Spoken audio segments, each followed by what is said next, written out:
কেন ছাত্ররা এখানে আটকে যায়? যদি এ সমান এত, বি সমান এত এবং এ ও বি উপাদানগুলোর মধ্যে X equal to Y minus one সম্পর্ক বিবেচনায় থাকে, তবে সংশ্লিষ্ট অন্বয় নির্ণয় করো। এখন আমরা অন্বয় কি জানি? অন্বয় সেট হচ্ছে ওই সংশ্লিষ্ট দুটো সেটের কার্তেশীয় গুণসেটের উপসেট। দেখো, এ এবং বি দুটো সেট, এই দুটো সেটের কার্তেশীয় গুণসেট মানে ক্রমজোর সেটের যে উপসেট সেটা হচ্ছে অন্বয় সেট।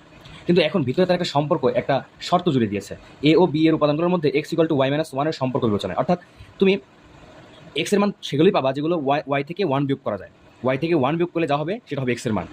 তো ক্রমজোরগুলোর মধ্যে যেটা সেই তোমার হচ্ছে সম্পর্ক গ্রহণযোগ্য হবে সেটা হবে কি, সেই উপসেটটার মান। তো আমরা ক্রমজোর বের করি, এ গুণ বি। তো এর জায়গায় কি ছিল? 1 2 3। বির জায়গায় কি ছিল? গুণন হচ্ছে তোমার 0 2 4। ওকে, তাহলে কার্তেশীয় গুণন সেট বের করো। 1 0, এরপরে 1 2, 1 4, 2 0, 2 2, 2 4 অ্যান্ড 3 0, 3 2, 3 4। এই তো, এটাই তো আমাদের কার্তেশীয় গুণ সেট। তো এখন কার্তেশীয় গুণ সেট এর মধ্যে অন্য সম্পর্ক হচ্ছে এক্স ইকুয়াল টু হবে ওয়াই মাইনাস ওয়ান। অর্থাৎ এক্স তো প্রথম যে উপাদানগুলো সেটা তোমার হচ্ছে এক্স, তো এক্স হবে কি? Y minus one. তো অন্যয় সেট হবে, দেখো ওয়াই থেকে ওয়ান বিয়োগ করলে যা হবে সেটা হবে এক্স। দেখো, জিরো থেকে ওয়ান মাইনাস করলে কত হয়? Minus one.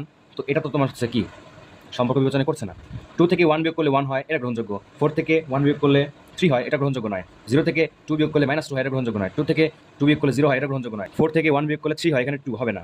জিরো থেকে ওয়ান বিয়োগ করলে মাইনাস ওয়ান থ্রি, এখানে হবে না। টু থেকে ওয়ান বিয়োগ করলে ওয়ান, এখানে থ্রি হবে না। ফোর থেকে যদি ওয়ান বিয়োগ করি হয় থ্রি, হ্যাঁ এটা ঠিক আছে। অর্থাৎ 1 2 অ্যান্ড 3 4, এটা হচ্ছে তোমার নির্ণেয় অন্বয় সেট।